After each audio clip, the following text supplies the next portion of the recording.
The air on the Beauregard plantation was thick with the hum of activity.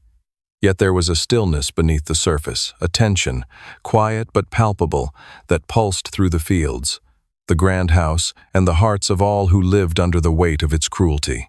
For years, Harrison Beauregard, with his refined airs and biting commands, ruled with an unspoken arrogance that ensured his position was never questioned. His wife, Lucinda, maintained the house with meticulous precision, believing that her power over the enslaved workers was unshakable. Yet, beneath the surface of their flawless facade, one figure stood apart, respected not through fear but through quiet strength. Jabez, the massive, one-eyed slave. He commanded more influence than the Beauregards ever could. In the heart of the estate, Jabez worked with the patience of someone who had long understood the art of survival. The other slaves moved in subtle synchrony, their eyes on him as much as they were on the land. He was a man whose presence was so quietly imposing that it eclipsed the dominance of the masters themselves. To the enslaved, he was not just a fellow worker, he was a leader. To the Beauregards, he was a tool, one that they underestimated because they had yet to understand that true power could not be measured by size or strength alone. In the eyes of the plantation mistresses and the overseers, Jabez was just a brute useful for labor, but never worthy of respect. But as the Beauregards' influence began to wane, it was clear that it wasn't the lady of the house who commanded the true power on the plantation. It was Jabez, the silent giant, who held sway over the future. Before we dive deeper into this tale of power, defiance, and quiet resistance, I want to know, where are you watching from? What time is it in your world? Drop a comment below, and if stories like this stir something within you, hit subscribe, because what you're about to witness has been buried in whispered conversations for years. Until now. Jabez stood in the early morning light, the soft glow of the Virginia sun casting long shadows over the fields.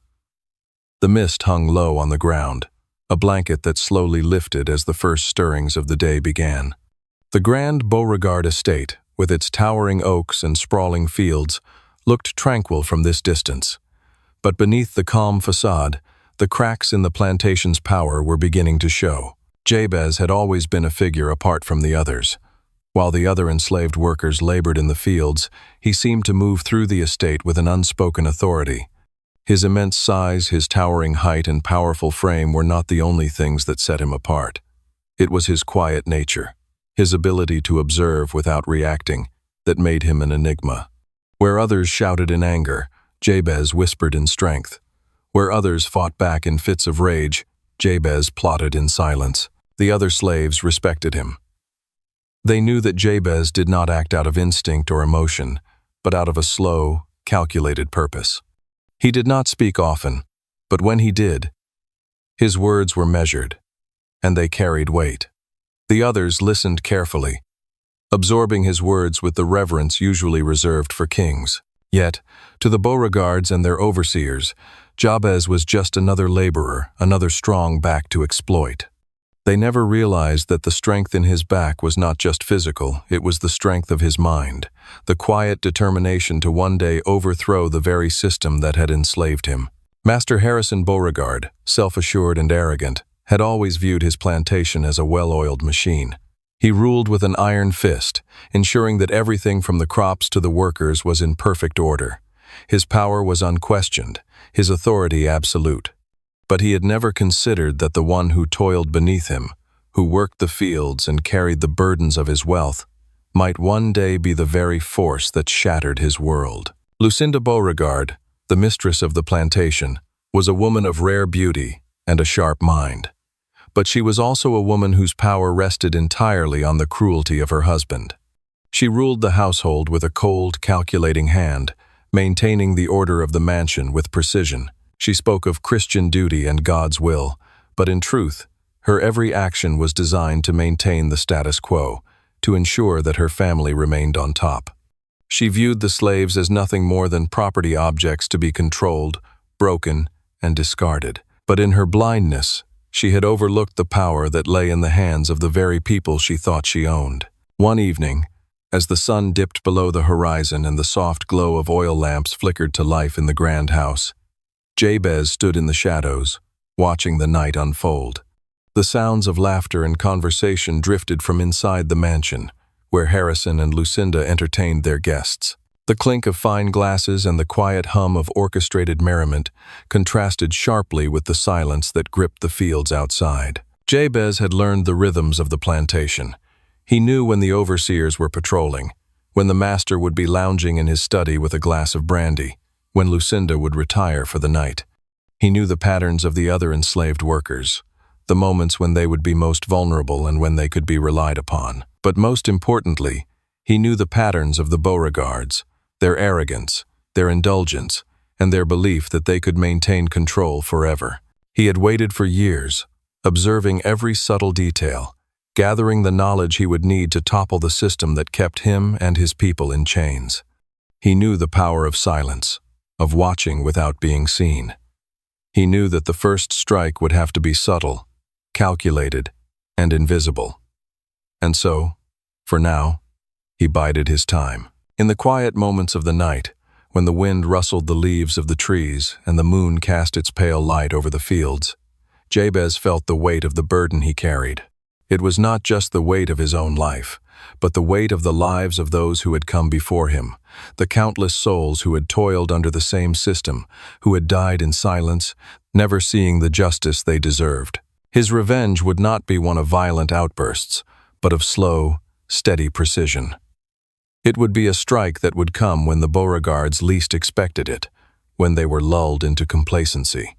It would be a revenge not just for himself, but for every enslaved soul who had ever been broken by the system. But for now, he waited. He had seen enough to know that the time for action would come, and when it did, it would be swift and unrelenting. The chains that bound them, all those seen and unseen, would finally be broken, and the masters would learn that even in the shadows, there could be power. The one who waited could be the one who conquered. The days that followed the night of Jabez's silent contemplation seemed to stretch on in a fog of routine and repetition.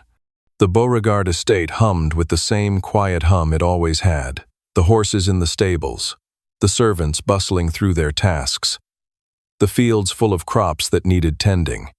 Nothing outwardly changed. To Master Harrison and Mistress Lucinda, life continued as it always had. The system was intact, their control absolute. But to those who had learned to listen, to observe, things were shifting unseen, unnoticed, but inevitable. Jabez's presence was a quiet force within the plantation. His duties were simple: labor in the fields, assist with the maintenance of the estate, and handle the heavier tasks that no one else could manage. His massive frame moved through the plantation like a shadow, both part of the landscape and yet apart from it. The other slaves, especially the men, watched him with a mixture of respect and curiosity, knowing that Jabez's silence often concealed more than it revealed. For the first time, however, his role had evolved. He was not just a worker, he was a leader. A silent, calculating leader who had earned the loyalty of the other enslaved people by embodying the very qualities they wished they could manifest: strength, patience, and a fierce intelligence. He was a man who had found a way to navigate the system without playing by its rules, who had carved out a space for himself where his authority was absolute, even if it was unseen by the masters. One evening, as Jabez moved to the slave quarters after a long day's work, he noticed a group of the other enslaved people gathered around. They were whispering amongst themselves, their voices low, their faces somber. Word had spread throughout the quarters that Harrison had been drinking heavily again, as was his custom after a difficult day managing the estate's finances. The overseers had reported that he had been in good spirits that evening, which meant trouble for the others. Harrison's idea of good spirits often involved the lash, the whip, or worse, the kind of punishment meted out with no reason and no restraint. Jabez knew that if anything were to be done, it had to be done now, before the inevitable eruption of violence. He stood just at the edge of the group, observing the nervous expressions of the men and women around him. Their fear was palpable, but so too was the weariness. It had been years since anyone had stood up to the Beauregards, and the thought of rebellion, of taking action, had been buried beneath decades of abuse and broken spirits. But not for Jabez. For him, there was always the slow, steady rise of defiance. One of the young men, Caleb, looked up and caught Jabez's eye. "What do we do, Jabez? Master's been drinking, and when he drinks, someone's bound to get a beating." Jabez didn't answer immediately. He never spoke in haste, never let emotion cloud his judgment. Instead, he moved closer to the group, stepping into the shadows where the light from the lanterns could not reveal his every move. He stood tall, his presence commanding attention without a single word. His one good eye swept over the faces of those gathered, noting the fear, the frustration, and most of all, the exhaustion. "They wait for a reason," Jabez finally spoke, his voice low but carrying. "They wait for us to show them our fear, and we give it to them every time." The group fell silent. Caleb shifted on his feet, his gaze still fixed on Jabez. "What do you mean?" Jabez's gaze was unwavering. He had lived this life too long to ignore the subtleties of power. He had learned that fear was not something to be feared, it was something to be used. They feed off it. They need it to keep their control. What happens if we take that power away from them? Some of the younger workers shifted uneasily, looking at each other. They didn't fully understand what Jabez was saying. Fear was all they had ever known. To take away that fear, to act as though the masters no longer held power over them, was unthinkable. Yet, Jabez had always believed in a different way, a way that didn't involve confrontation with the whip, but instead, confrontation with their own submission. "What do you suggest?" Caleb asked, his voice uncertain but curious. Jabez smiled, a rare movement that softened his features for just a moment. It was not the smile of someone who had given up hope, but of someone who had seen the first glimmer of possibility. "We wait, and we observe. The masters think they control us because they control our labor. They think they control our lives because they own our bodies. But what if we took away that power? What if we decided to give them nothing but silence in return for their cruelty? What if we took back our dignity, one piece at a time?" There was a long pause as the other workers mulled over his words. It was a radical thought, one that had never been voiced aloud in the quarters before. What would happen if the enslaved stopped living in fear of the masters? What if they ignored their commands, stopped bending to their will? The tension in the air was thick. The group was divided, some were terrified, some skeptical, but all were intrigued. The idea of challenging the masters, even in the smallest way, was a dangerous thought. And yet, in Jabez's words, they sensed something different. Hope. For the first time in a long time, they began to see the possibility of something more. The night passed without incident, though the tension lingered in the quarters like a storm waiting to break. Harrison Beauregard's temper had been quelled by drink, and the overseers, relieved for the moment, left the workers alone. But Jabez knew that this was merely the calm before the storm. He had planted the seed, and now it would grow. As the workers retired for the night, Jabez stood by the door to the quarters, his back straight, his eyes scanning the horizon. He could feel the shift in the air, the quiet stirrings of change, the first whispers of resistance.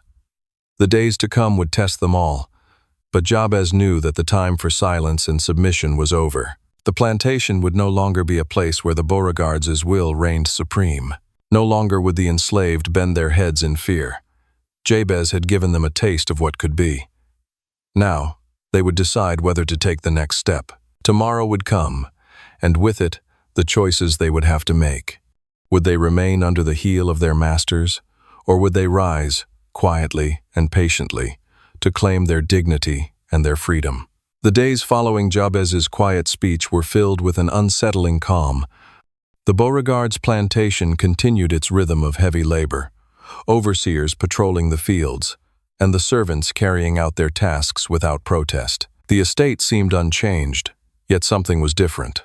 The air felt charged with an unspoken energy, and Lydia, ever watchful, sensed at first an undercurrent of rebellion, barely perceptible but undeniably present. The enslaved workers were no longer just following orders, they were beginning to question them. And though they spoke little of it aloud, the shift was undeniable.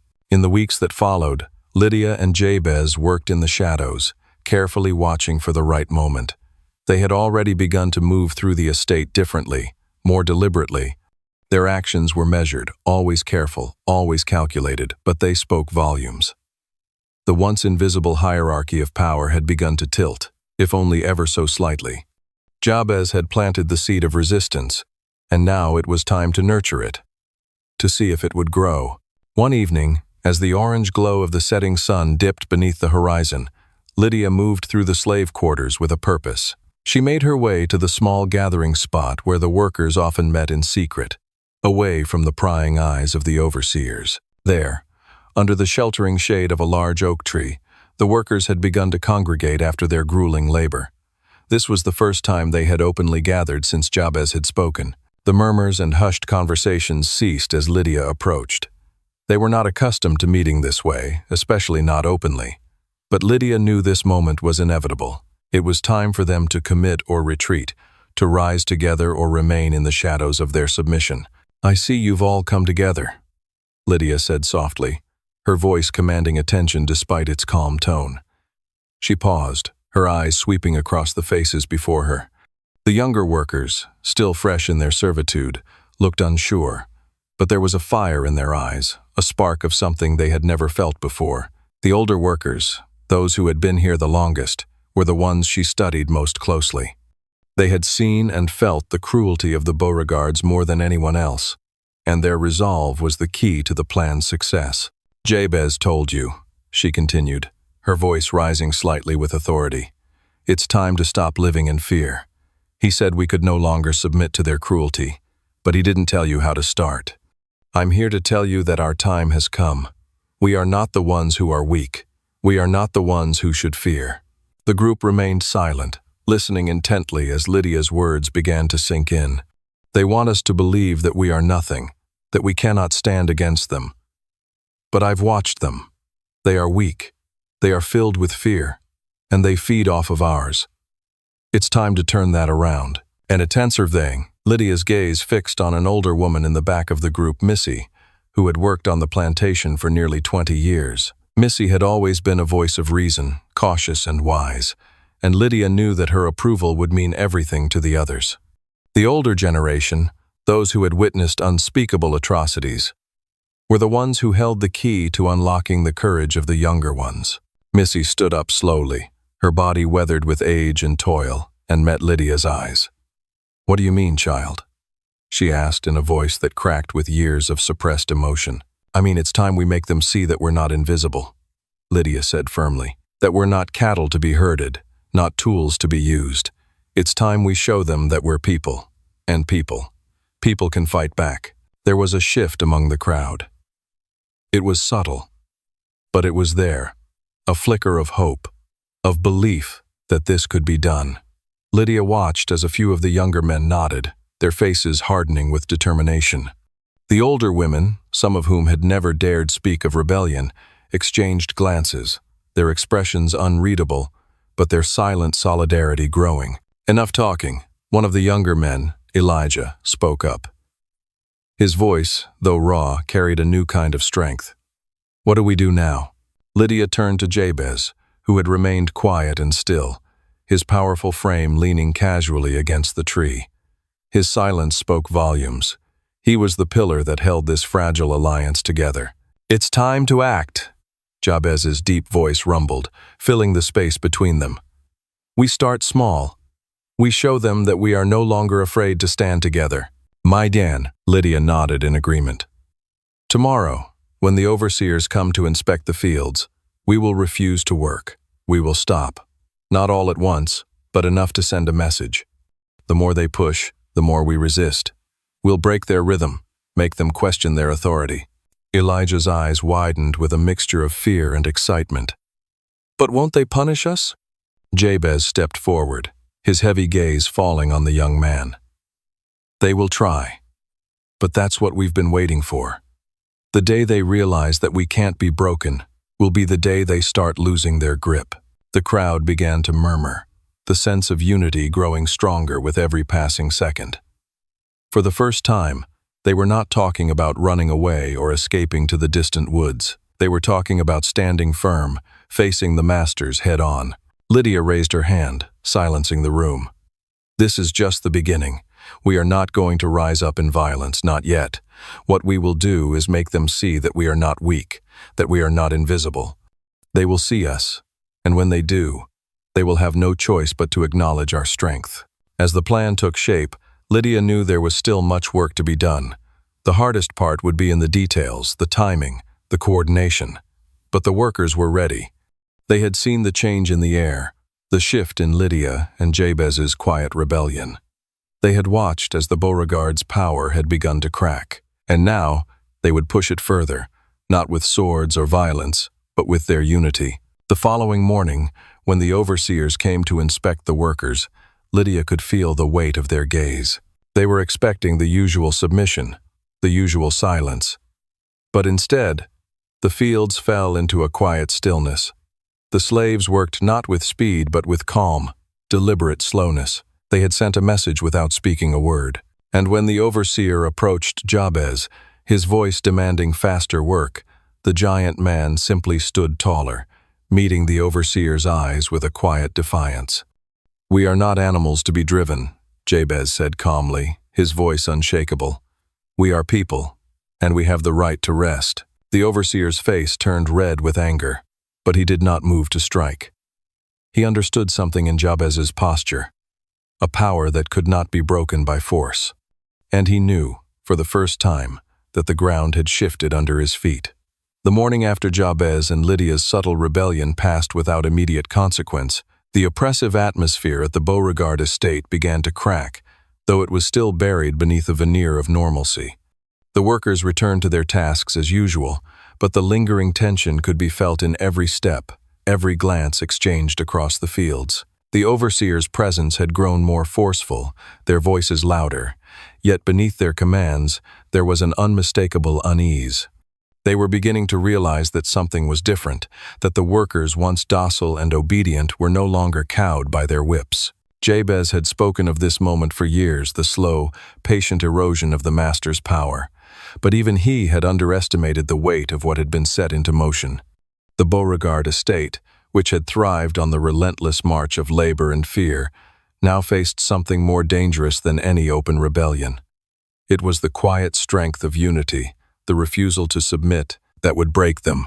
Lydia, ever the strategist, knew that the true test would come when the Beauregards realized what was happening. They had been so used to holding power through the threat of violence, so certain that their slaves would never rise against them, that they had failed to see the slow-burning rebellion taking root.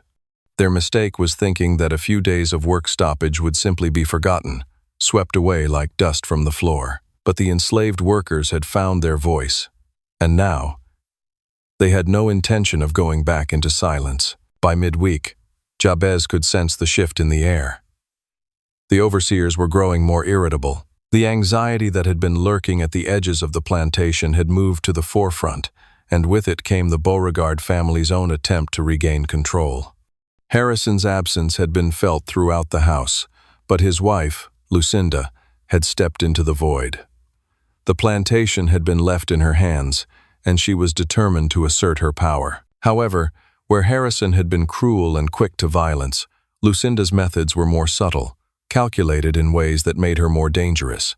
She had watched the workers for years, studied them like chess pieces, always calculating how best to use them, how to keep them in their place.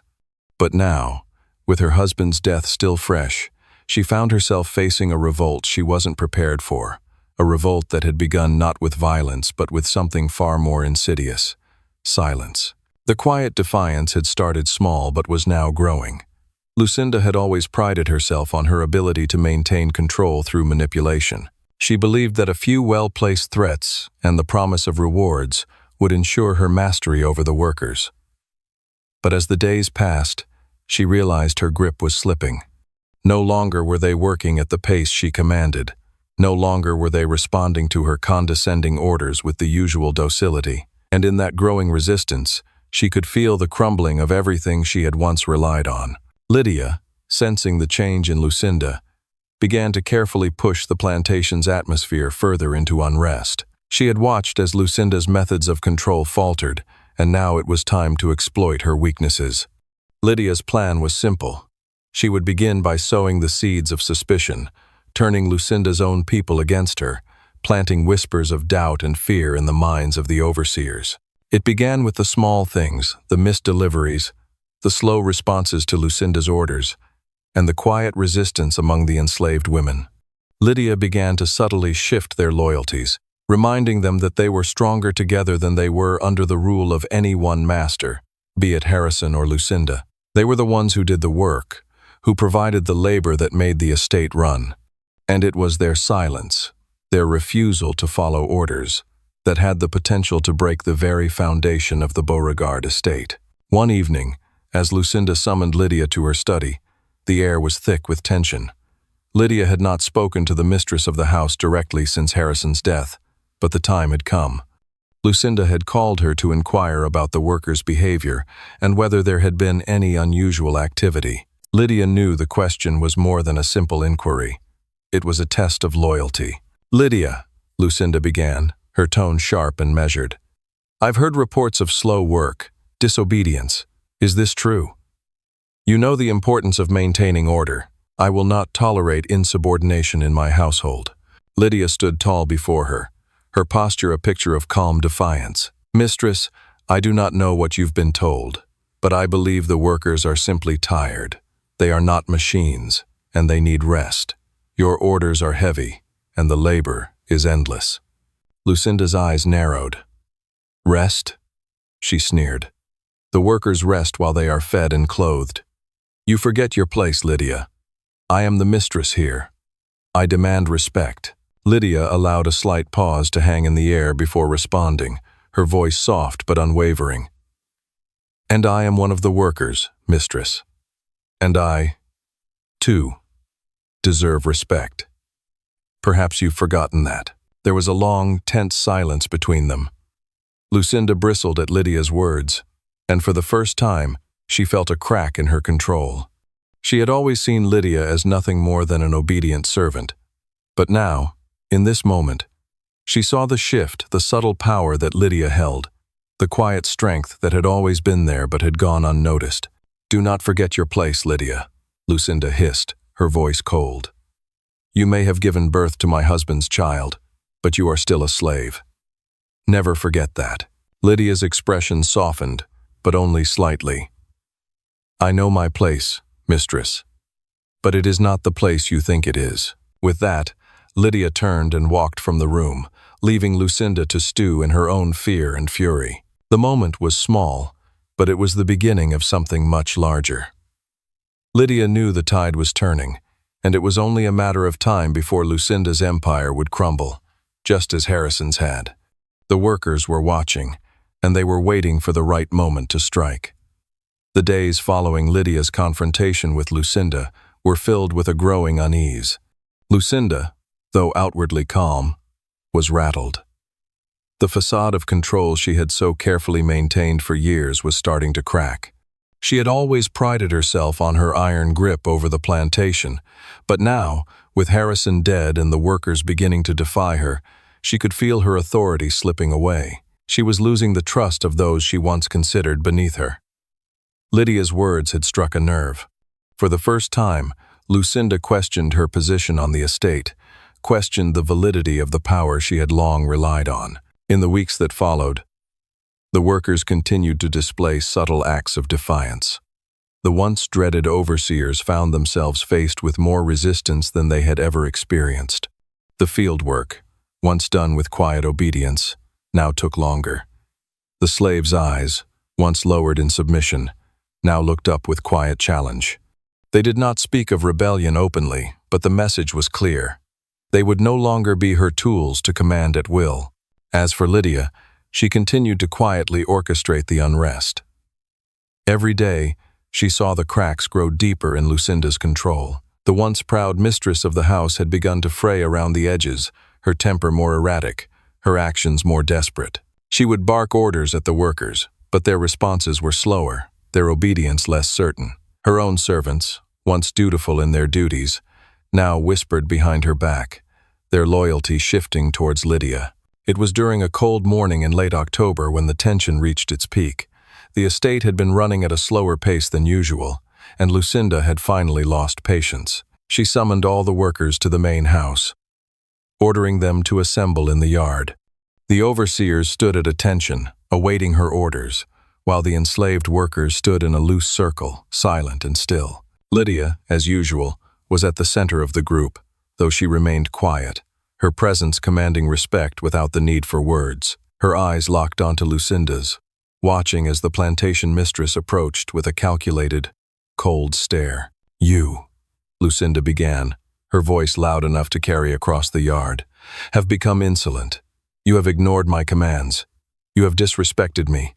I will not tolerate this." The workers did not flinch, their eyes fixed on Lucinda with a new, unwavering defiance. The crack in her voice betrayed her growing desperation. She had never expected such resistance, and now it was inescapable. The realization began to dawn on her. Her power was not just being questioned, it was being actively undermined, and she had no one to blame but herself. "You all belong to me," Lucinda continued, her voice rising with a false sense of authority. "This plantation is mine. I am your mistress, and you will obey me." But her words held no weight. Her command hung in the air like a forgotten prayer, unheard and dismissed by those it was meant to control. Lydia could see it, the subtle shift in the workers' demeanor. They were no longer just tolerating her. They were taking the first steps towards reclaiming their dignity. "Lucinda," Lydia said, stepping forward, her voice calm but unwavering. "You no longer have control over this place. Your power is built on fear, and that fear is slipping away. You are not the mistress here anymore. The workers know it, and so do I." Lucinda's eyes widened in shock, her face flushed with a mixture of rage and humiliation. "You insolent, how dare you?" But Lydia's gaze was steady, unshaken by Lucinda's fury. "You may still hold the title, but the power you wield has already crumbled. The estate runs because we make it run, and we will no longer do so in silence." At those words, there was a subtle but significant shift in the air. The workers stood taller, their resolve solidifying with each passing second. They had been waiting for someone to say it out loud, to show them that their voices mattered. Lydia had given them that voice. Lucinda stumbled back, her hands trembling as she searched for her words, but none came. The silence between them was heavy, filled with the weight of years of suffering and oppression. And in that silence, Lydia knew that this was the moment that would decide the future of the Beauregard estate. "I will not stand for this," Lucinda finally spat, her voice trembling with the remnants of her pride. "I'll have you all whipped. I'll have you sold off." Lydia stepped forward, her presence like a wall between Lucinda and the workers. "You no longer have the power to do that. You've lost everything. The workers won't listen to you. Not anymore." The overseers stood in stunned silence, unsure of what to do. They had always been the enforcers of Lucinda's will, but now they were caught in the tide of rebellion that was quietly rising around them. They looked to Lucinda, waiting for her command, but she was no longer the figure of authority she once was. The storm had passed, and she was left standing in the ruins of her own making. The silence lingered for what felt like an eternity before Lucinda, in a final attempt to regain control, raised her hand, her voice cracking as she spoke. "Get back to work, all of you." But the workers stood still, unmoving. They did not obey. For the first time, Lucinda's voice fell on deaf ears. The weight of her authority, once so absolute, had dissolved in the face of unity and quiet resistance. Lydia turned and walked away, her steps deliberate, her back straight with the knowledge that the first strike had been made. The workers, though still bound by the chains of their oppression, had taken a step toward their own freedom. Lucinda stood there, watching them go, her world collapsing in front of her. Her estate, her power was slipping away, and in that moment, she knew the truth. It had all been built on a fragile lie, a lie that Lydia had now shattered with the simple, quiet force of resistance. The days after Lydia's defiance marked a turning point for the Beauregard estate. Though the effects of that quiet rebellion were not immediately clear, the workers no longer whispered in fear, nor did they shuffle in the fields like broken animals. Instead, they moved with purpose, with quiet pride, and with a resolve that had been absent for as long as anyone could remember. Lydia had given them the strength to defy, to stand tall against the system that had bound them for so long.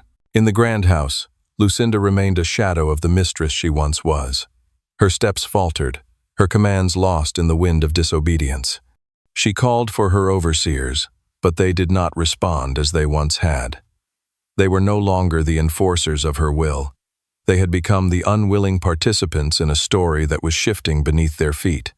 The balance of power had irrevocably changed, and Lucinda, for the first time in her life, found herself powerless. But still, she clung to the remnants of her control. She clung to the idea that her position as the plantation mistress was inviolable, that somehow, through threats or punishment, she could restore the old order.